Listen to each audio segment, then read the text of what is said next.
spring day in 1528, a Spanish fleet from Cuba prepared to land an army of conquistadors on the shores of North America.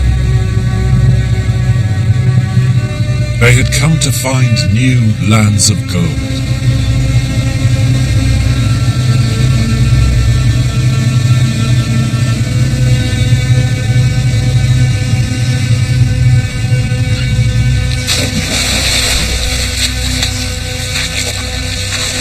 Thursday, the 14th of April, 1528, when they came ashore.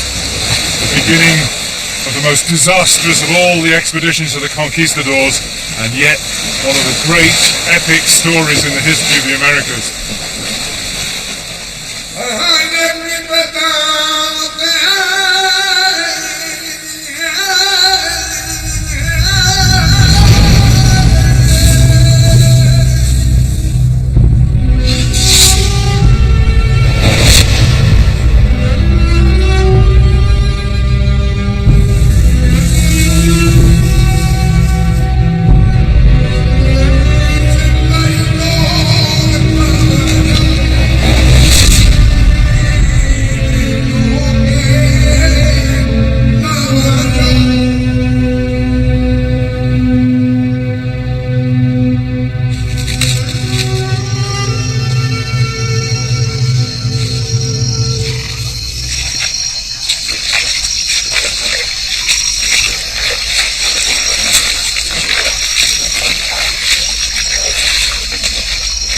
The Spanish had called this Florida, the land of flowers, but they found a strange and evil country.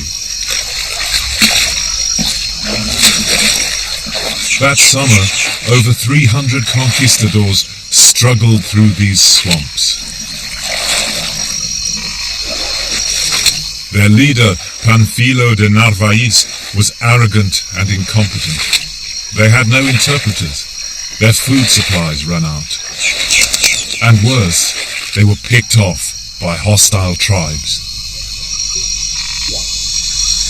The last survivors of those native peoples are still here, the Seminole. They have fiercely defended their independence ever since. So you were the only Native American people within the USA who never submitted? Right. Only tribe to never sign a treaty of submission. The elements of Florida, a very, very good ally. The elements of Florida are a very good ally? Right. Snakes and alligators, Europeans worried more about them. Again, these people had no knowledge of Florida.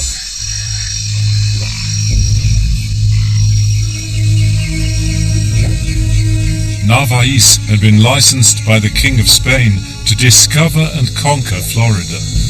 He hoped to find cities here with large populations and gold. Instead, he found a poor landscape totally unsuitable for colonization.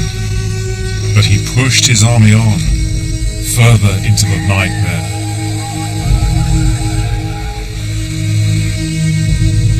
If only Narvaez had come here to seek the well-being of the Indians, one Spaniard wrote, and not to wade through their blood to gain ill-gotten wealth. But his capacities did not come up to his dreams. With autumn coming on, the expedition was on the point of collapse. Hoping now just to save their lives, they struggled down to the sea below Tallahassee.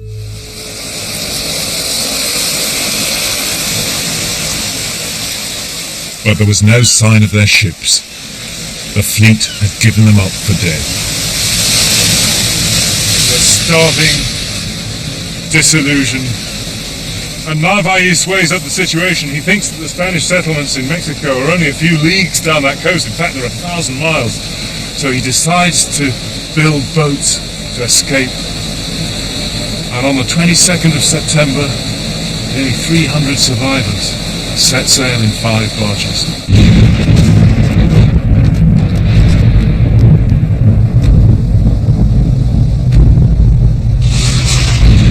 In terrible weather, they tried to sail across the Gulf of Mexico, past the Mississippi. Narvaez himself was never seen again. We would know nothing of this story but for the captain of one of the barges, a young Spanish gentleman called Alvar Núñez Cabeza de Vaca. Cabeza de Vaca wrote a remarkable account of his adventures, and with it we set out to follow him across the Gulf of Mexico to find out which way wind and tide might have taken him that autumn. And if he was coming out of this part of Florida, you can see the green arrows indicate the current and the speed here. As you see, it gets pretty swift right along the Mississippi Delta. The arrows showing the predominant direction. That's the predominant direction of the current. Occasionally, though, you have a lot of fronts that will come through, push the wind offshore, and those tend to be very strong winds that will push offshore and build up great seas. But the predominant wind is from the southeast. Oh, that's very interesting, because when they pass the Mississippi mouth, they get caught up in a storm coming from the north that blows them right out to sea and nearly drowns them, in fact. They mentioned that.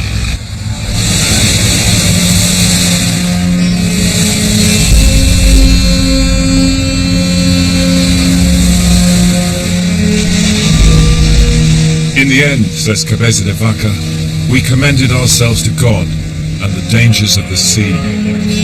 And there was not a man among us who did not think that death was certain. None of us had any idea of navigation. For 6 weeks we were lost, eating rotten maize, drinking seawater, which drove some men mad. I was at the helm that night. I had prepared to die.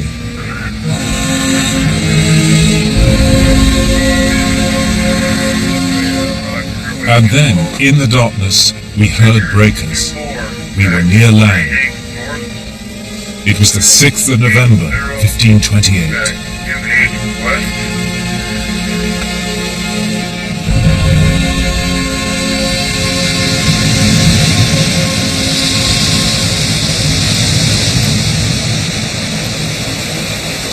At dawn, they came inshore.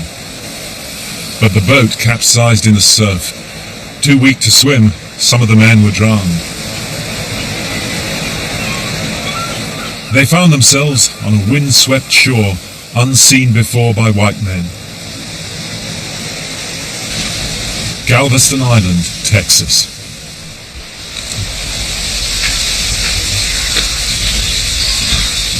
How far up do you think they went? Given how weak he was, I don't think he could probably went much further than you're going. One of them climbed an oak tree to see where they were. I can see it! I can see the bay! Yeah. I think they guessed the island was about half a league wide, maybe a mile and a half or so. That would be about right, would it? At the widest point. Yeah. And then they could actually, on a good clear day like today, see the mainland across the bay. And you recognize that you're on an island. But the island was inhabited by Karankawa Indians. They were hunter-gatherers, and they only came here during the fall. They usually left at the end of February and the beginning of March in the spring, and would return to the mainland. Yeah. And but this was their kind of, you might call their winter residence, like the New Yorkers go to Florida. We had expected to be sacrificed, says Cabeza de Vaca. But when the Indians saw our misery, they sat down with us and began to weep too. Those uncivilized, savage men were sorry for us, and they shared what little food they had.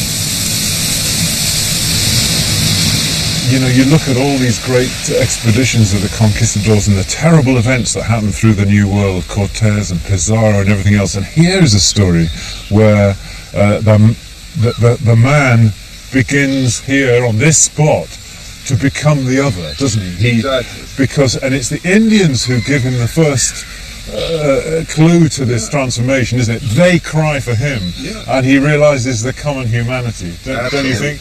They saw people destitute, in pain. They were moved by compassion to help them and aid them in the process. And so they saved Cabeza de Vaca to their own detriment. They were exterminated. They were exterminated. Yeah.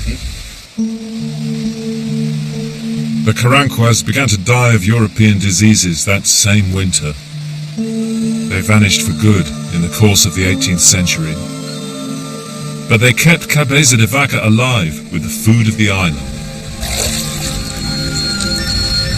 That's razor sharp. So there's a great oyster bed running all the way down this little inlet. Yes, and there are places out here where their oysters are several miles, and during low tide they're exposed, and that's probably at the time when they harvest them. I don't know how many people they were trying to feed, but I wouldn't starve. The expedition had been scattered to the winds. The men from another barge were slaughtered by Indians up the coast. One group reduced to eating their dead shipmates. But Cabeza de Vaca survived on oysters and roots. This plant, this is a cattail, and this is probably what he was speaking of when he said that he was breaking those nuts off to eat. Well, it is like a nut. Extraordinary. It was easy pickings. They could just walk out and pick it up. And there are acres and acres of oysters that are exposed at low tide. But of the 300 men who left Florida, only 4 would survive.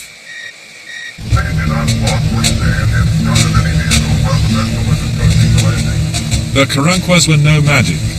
In the spring they crossed over to the mainland, and they took Cabeza de Vaca with them. They had thought him a superior man, but with no skills he was an extra mouth to feed, and he became their slave. He was brutally treated, but they kept him alive. After 5 or 6 years of that life, Cabeza de Vaca decided he'd had enough. It was time to escape. Not out to sea, but into the interior. The interior of Texas at that time was completely unknown to the outside world. But during those years, Cabeza de Vaca had got to know many of the nomadic tribes who lived inland. Some of them he describes for the first time. Caltechans, Tonkawas, Atacapan. But that was not all. He had also discovered that one of the coastal tribes had sheltered 3 other survivors of the shipwreck, who were still alive. They met up and made their break for freedom.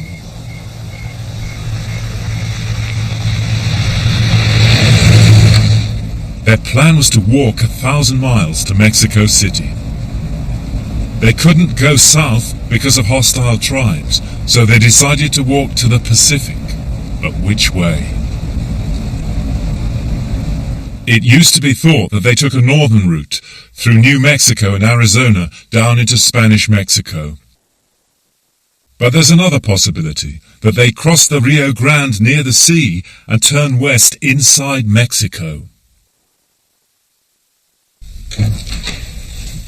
The clues are in Cabeza de Vaca's book. One of the few copies to survive is in San Marcos, and there I met Don Olson. This is an original copy of Cabeza de Vaca's story. Yes, it is. Mm-hmm. And the page we're most interested in the research we did, is page 40. There are 4 physical clues, all that happen on the same page here. There's a mountain of 7 leagues, which would be 20 or 21 miles long. Una sierra de 7 leguas, yeah. And the stones there were like scoria of hierro. Iron slag. Iron slag. slag. Down near the bottom of the page, he finds some trees. Pinos chicos, pines, with piñones, and there again you see the piñones. And the words that really catch our eye down there are right there. Cascaras muy delgadas, that means their shells were very thin. So this is a very particular kind of pine tree. A very particular kind. The other 2 clues are much harder. He says they gave us many small sacks of margajita and alcohol molito. Now those are minerals. People before us have translated that word, or transcribed it, I should say, as margarita, which can mean pearls or pearl mica, which is abundant in the deserts of Arizona and New Mexico, and they've used this to support the northern route. Well, if you look closely, you see there. You see what I see? That word is not margarita. The second R isn't the same as the first R. No, it's not. It has a descender down and to the left, which prints very faintly. You see it there? Yeah. And if you look closely, you see it's actually margarita with an X. Margarita. Margarita. What does that mean? What that means is iron pyrites. Iron pyrites.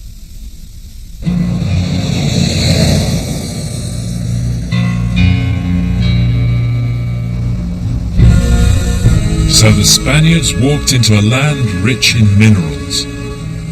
To follow them, we crossed the Rio Grande and entered the desolate landscape of northern Mexico.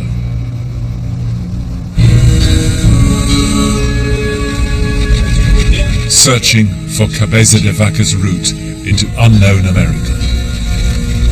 Chilcotin is just over there.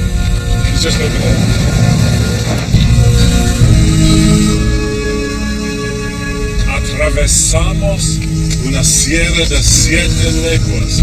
We marched along mountain range 7 leagues long. They walked the whole length of this sierra in one day. They were the first Europeans to walk across the continent. They give us the first account of the people here, but it's never been traced on the ground. Maybe we can ask them about the pine trees. Do you want to roll your window down? Buenas tardes! Much of his story is still misunderstood because we don't know for sure what route he took.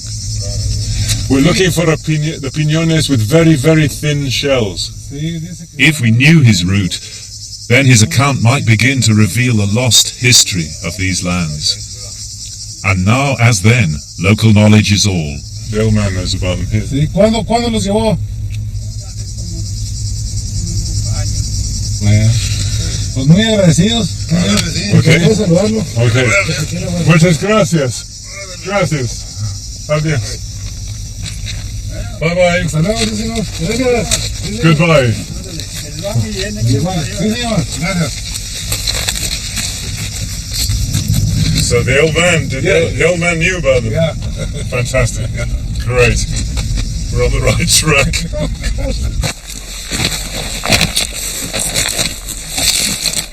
The old herder had sent us on to a dried-up riverbed, and there were the pine trees. So this is one of them. Yeah. It's amazing to think that paper shell pinyon was only identified by science in 1979, and how easy to imagine the Spaniards feasting on the kernels. There's still some on the floor. Yeah. Still some. It was the best food they'd had for days. This year was not a good season. Yeah? Yeah. When they're still green, he says, you just grind them up, make a ball, and eat them. If they're dry, eat them with the shells too. Huh? You see how thin it is. That's what Cabeza de Vaca is talking about. That's what the Indians here used as food, along with the nopal cacti that we passed on the way.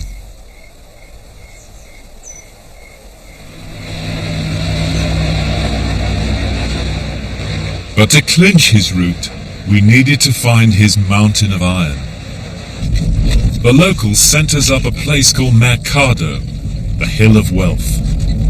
5,000, more than 5,000 feet, the mountain. Cabeza de Vaca says the people here smelted metals. They gave him a worked copper bell. There are copper deposits here, and there's also a huge quarry. It's golden brown with iron ore, strewn with pyrites and iron slag. So this whole vast excavation here has been done for the iron. Yes, they've dug out this, made the hole, and then of course some rocks have fallen in from the sides into the... Some of the other clues you might be able to help on as a geologist. They find something which everybody argues over. They call it alcohol molido, powdered alcohol, which some people say could be stibnite, lead sulfide. There's also black manganese around outside here. It's called pyrolusite. The Indians use it as paint. And that's exactly what Cabeza de Vaca says, a black powder used by Indian women to paint their faces. Okay, I found it. Okay, we've got some manganese here. Fantastic. So you think this could be it?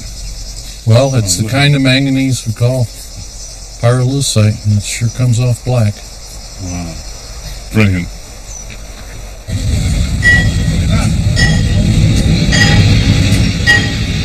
I left Monclova feeling sure Cabeza de Vaca had come this way. He wasn't moving through the nomadic peoples of central Texas. He was among the settled communities here in North Mexico. People who lived in houses, worked metals, and had long-distance trade. The ancestors of today's people.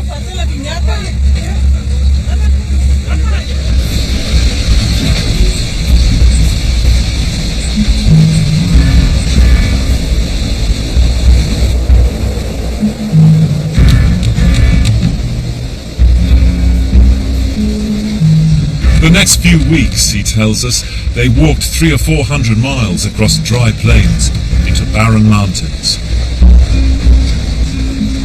They were heading northwards now, back up towards the Rio Grande. But they weren't wandering aimlessly. They spoke the languages and moved from one community to another on ancient trails which now crossed and recrossed a great river. These trails are marked on US military maps from the 1850s. One of them is called the Great Comanche Trail. Going back down into Mexico, it met the Rio Grande at the Grand Indian Crossing.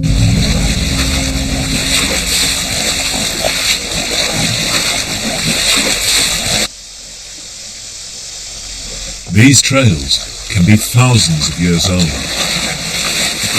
Maybe even used by the first migrants over 12,000 years ago.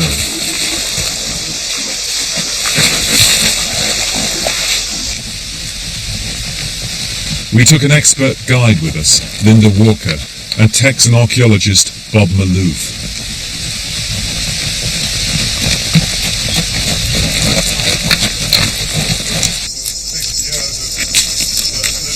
And all along the trail, we found places where human beings had once lived.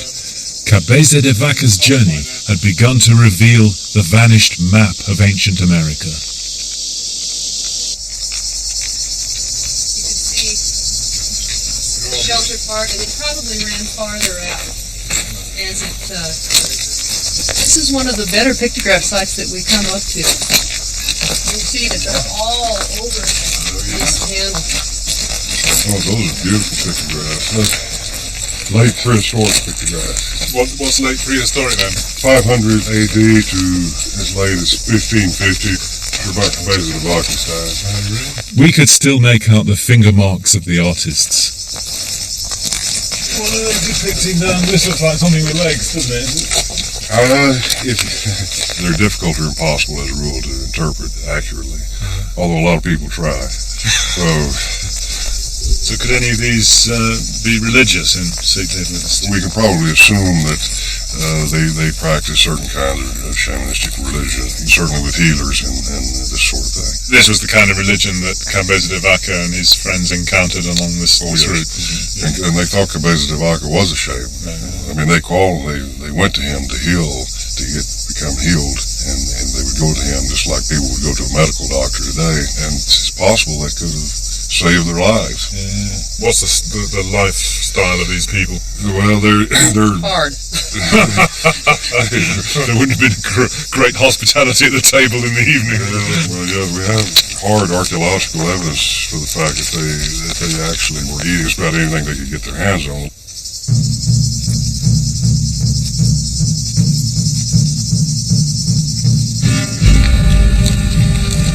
Bob's hard evidence came from the ancient human excrement in the rubbish dumps on these campsites.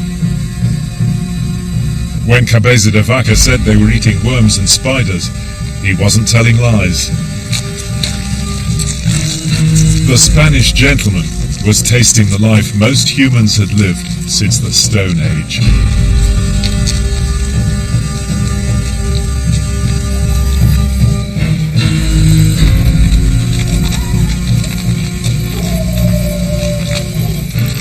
That night, we found a campsite overlooking the desert. On the great prehistoric route into Central America.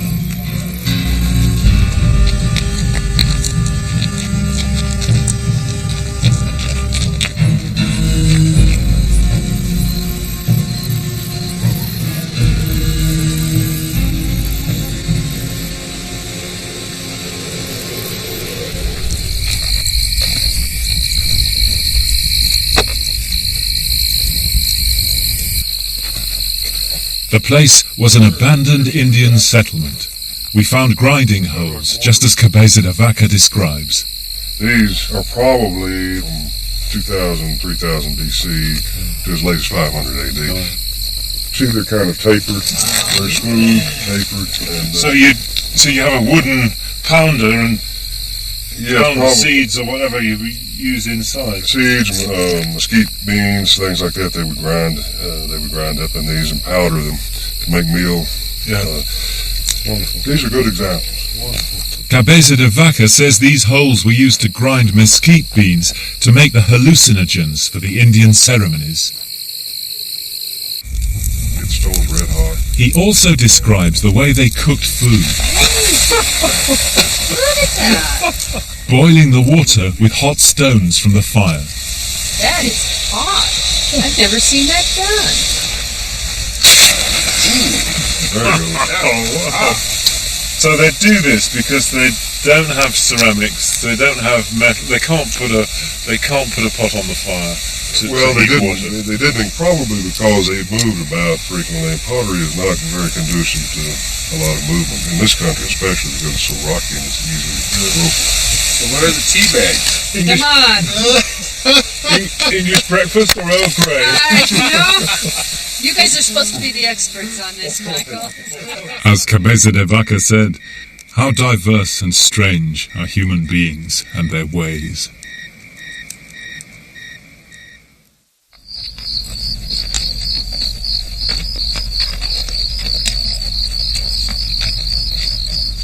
The four men had now reached the very middle of the continent. But did they still feel like conquistadors? Did Cabeza de Vaca, the gentleman, he had the chance to see this world before it was destroyed by the conquistadors and exploiters who followed. But how much he leaves unsaid. Some burritos? Yeah, that'd be great, thanks.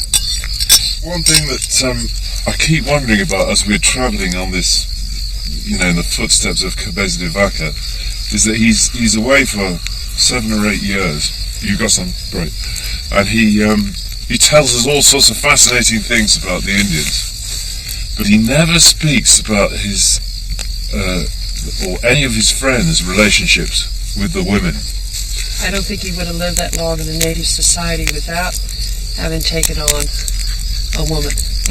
And I suspect it wasn't one that was just a short-term scenario either. It was probably the first infusion of Spanish blood into America.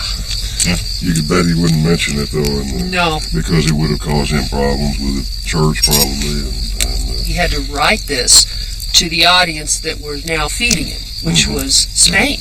And he doesn't want them to think that he, just ditched Spanish values and went completely native. Went, these values that I was raised with, that you all live with, I've now decided are suspect. No, I don't think he could do that. But I totally concur with you. I think there was an unwritten story there.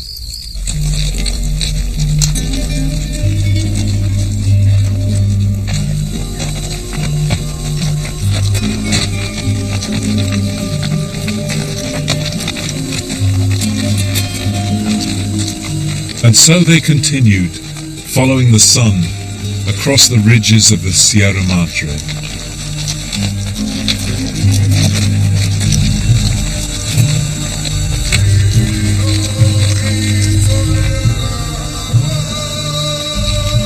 Though we could speak 6 Indian languages, says Cabeza de Vaca, we found 1,000 differences in their ways of speech. But we were always understood and kept our authority with the Indians. Though still naked, shedding our skin twice a year like snakes. This is a tinaja. This would hold water year-round. It can be anywhere as deep as 10 feet or as shallow as 1.5 feet, but there's always water there. And it's good water. Good water.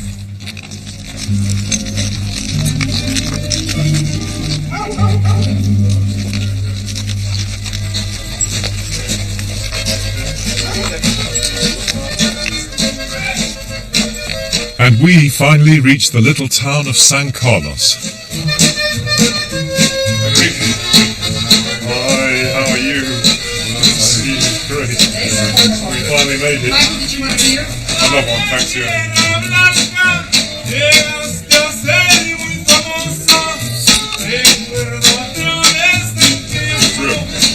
Yep. You know what? It was sure fun.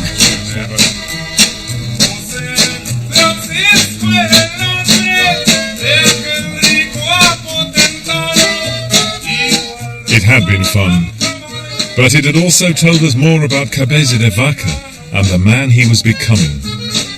Something has happened to him. He has been transformed somehow. That he is no longer neither an Indian and he is no longer a Spaniard and a Christian. That he is a new man. You speak of him as a man situated in between those two cultures. I suppose, in a sense, he's the first modern man there, in a way, is he, do you think?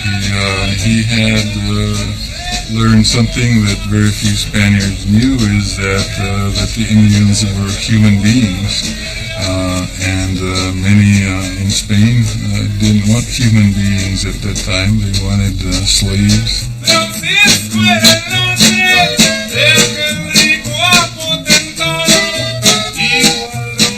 Everywhere on their journey now, they were treated as people with powers, people who could heal.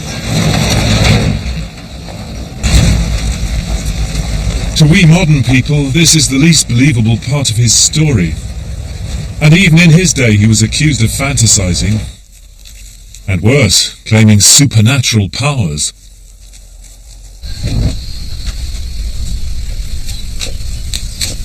The Indian healers do their cures like this, he says, by blowing on the sick person and then using their hands to cast the illness out. We did the same, but with the sign of the cross, praying to God to make them better. And he did.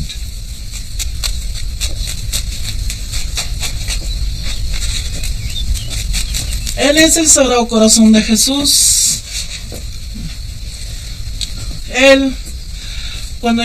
This is the Sacred Heart of Jesus.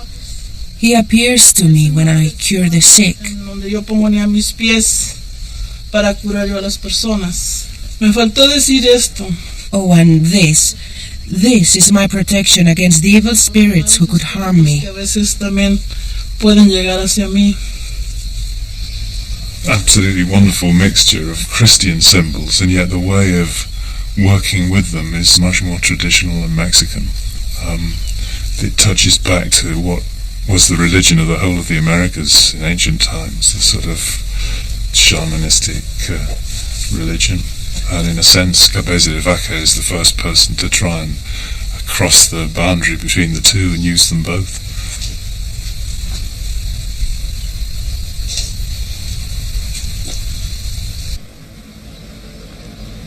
It pleased God to give them health, says Cabeza de Vaca, as a 16th century man would. In the future, he wrote to the King of Spain, these lands will be brought to the true faith. And though my story may be difficult to believe, I assure your Majesty it is the truth.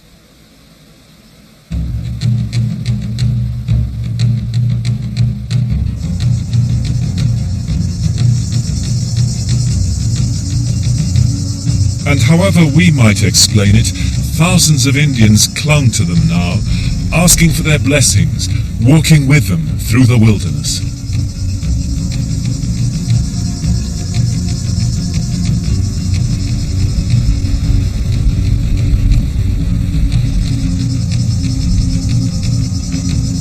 The natives were astonished that Cabeza de Vaca and his friends could walk for a whole day without needing food.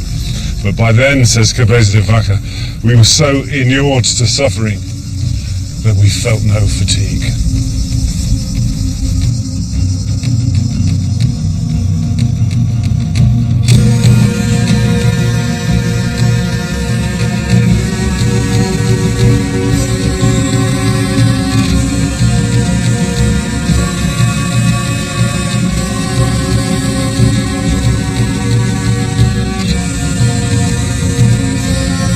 Their guides now led them towards another great native trade route across the Americas, the Shell Trade, which came down from the pueblos of Arizona and New Mexico all the way to the Pacific. We saw many towns now, says Cabeza de Vaca, built by civilized people. They were near the ruined city of Casas Grandes. This astonishing place was once a center of the shell trade.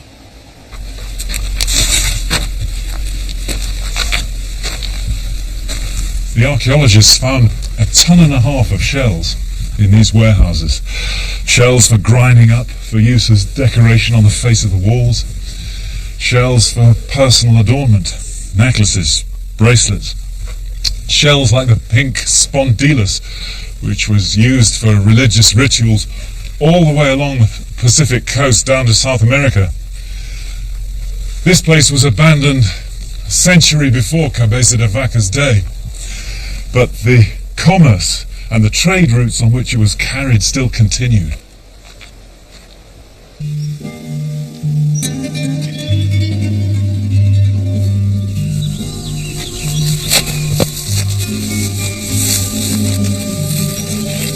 Winter was coming on now as they climbed out of the plains.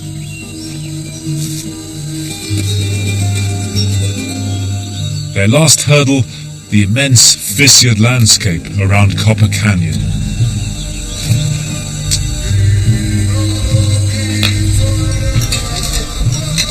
One of the biggest native groups in the Americas still lives here, the Tarahumara. The people here are the most open and intelligent folk I met, says Cabeza de Vaca.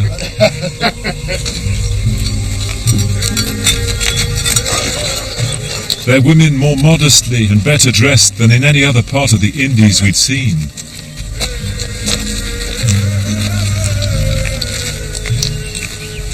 The Tarahumara are descendants of the peoples who once spread all over the high plains of northern Mexico. They have borrowed from the Europeans only a handful of useful things: the violin, the goat, the apple tree, and the metal plowshare.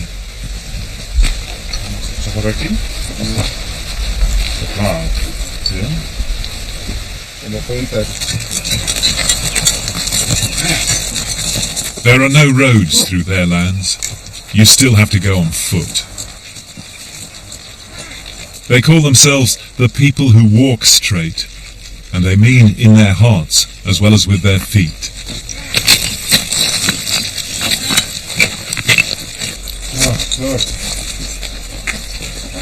By now, Cabeza de Vaca had seen the first signs of the Spanish presence, an Indian wearing a sword hilt as an amulet. His world was not far off. This is where we'll be sleeping tonight. And jolly comfy it looks too.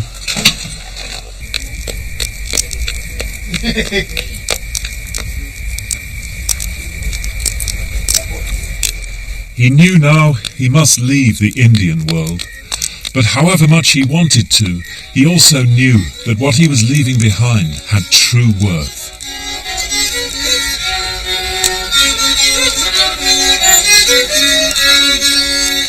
Reading his account, I think that he remained a Christian gentleman. He still believed in the civilizing mission of Spain, but he was no longer a conquistador. If you had to explain to somebody what it is about this life that is so good, what would the things be that they think are so valuable? ¿Qué es lo bueno de la vida aquí en las barrancas? He had understood that the peoples of the Americas were human too. As the Tarahumara would put it, Cabeza de Vaca had learned to walk straight. He said, what's good about life is that there's goat shit. There's goat droppings.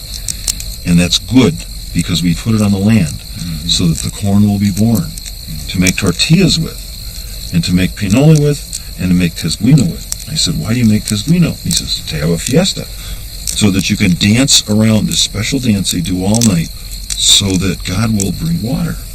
And why do you need water? He says, so that the corn will be born. And I go, there's the circle. If we kept asking it, it'd go around and around. Pues ya casi no andan de la rama, casi no. They don't walk straight anymore. Casi no. Muy poco. So people like me, we don't walk straight anymore. No, casi no, muy poco. This is not hardly all, sorry. But how would Cabeza de Vaca use his knowledge on his return?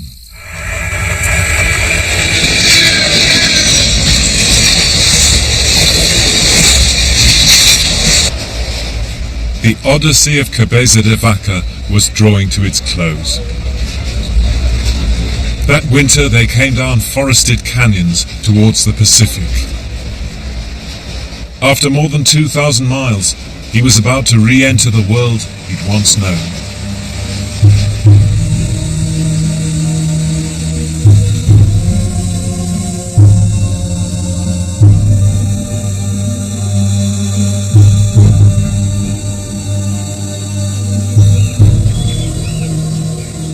We came down into a wonderful landscape, he says, fertile with rivers, forests and fields. Nowhere in the world, in our eyes, could be so rich and beautiful.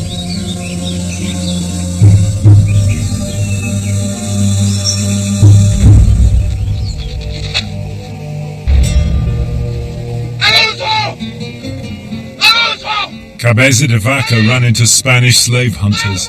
It's a moment which has been portrayed in novels and films.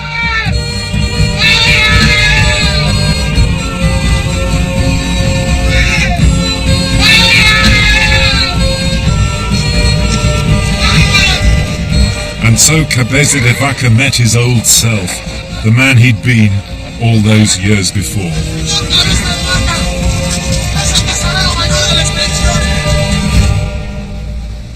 They threatened to enslave his Indian companions and to kill him, but he stood his ground and forced them to let him and his Indians go.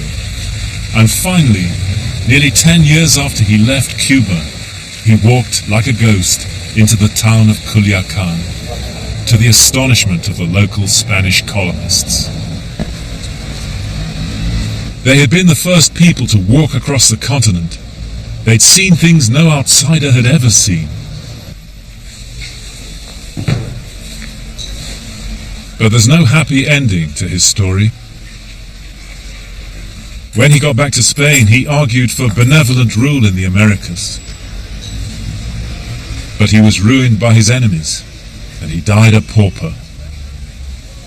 His only legacy, the book of his adventures.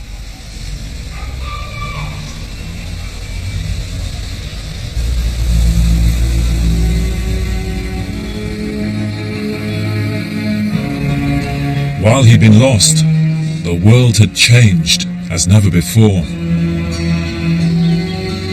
The Conquistadors had carried their swords from Florida to Chile.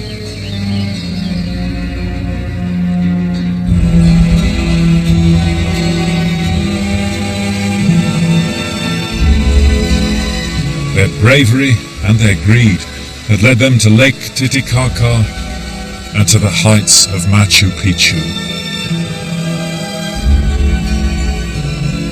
And the cost?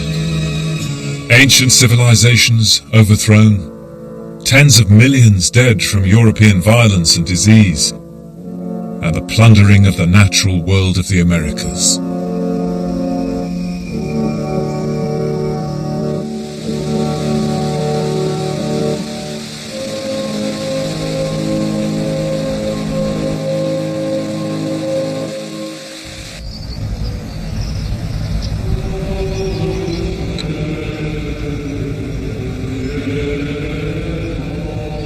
Back in Spain, these events woke the conscience of the age, and people now began to question the justice of conquest.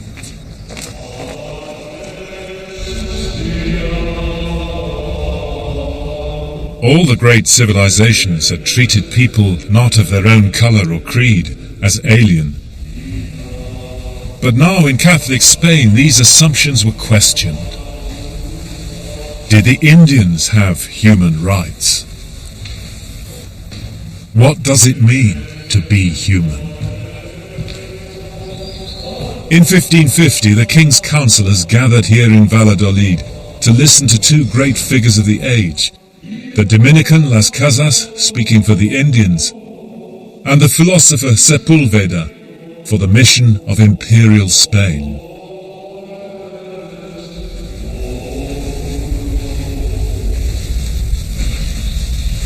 This is where the debate was held. It's quite a moment in the history of the world, isn't it? The first time that principles of universal human rights and global justice were worked out took place here. Sepulveda concluded by saying this, that human beings are not equal, that some are superior to others, and that the inhabitants of the New World were natural slaves because they were barbarous and inhumane. How can it be doubted that they have been justly conquered by our most humane nation, which excels in every kind of virtue? Las Casas spoke second. Staggered in, an enormous pile of documentation, 40 years of research. King's councillor's jaws must have dropped. Must have thought he was going to talk for days, and he did. He talked for 5 days. And the nub of his argument was this, that the conquests in the New World were wrong and had to be stopped, that the only way was peaceful conversion through love and kindness. There's no nation on earth, no matter how savage, cannot attain humane civilization.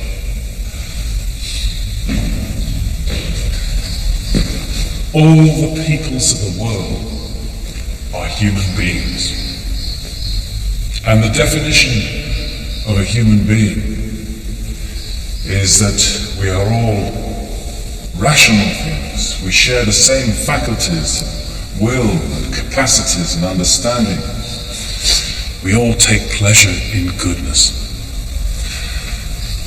The war against the natives of the New World is wrong, because it is unjust to wage war against our fellow humans. And all the peoples of the world are human.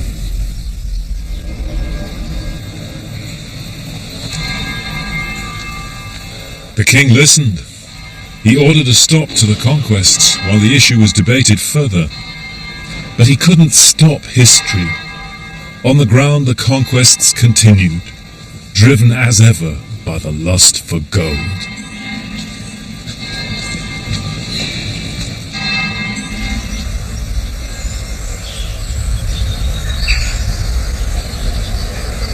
And what of the conquistadors themselves, the men who won the New World? What did they think, looking back? Stuart Sterling's ancestor was one of them. He fought in the battles in Peru, saw Atahualpa dead, married an Inca princess. But he had blood on his hands. He wrote this extraordinary document which he addressed to King Philip II. On his deathbed, aged 78, he addressed to the king a remarkable confession. I, Captain Manfiocero de Leguizamon, make this my last will and testament. Firstly, for the peace of my soul, I declare for many years now I have wanted to speak to His Catholic Majesty, King Philip. I wish your Majesty to understand the motive that moves me to say this is the peace of my conscience, because of the guilt I share. For we have destroyed by our evil deeds such a government as was enjoyed by these natives, and now they have come to such a pass that these natives, from doing no evil, have changed to people who now do no good. And so I have unburdened my conscience There is nothing more I can do to alleviate these injustices other than by these words, for I am the last to die of the Conquistadores.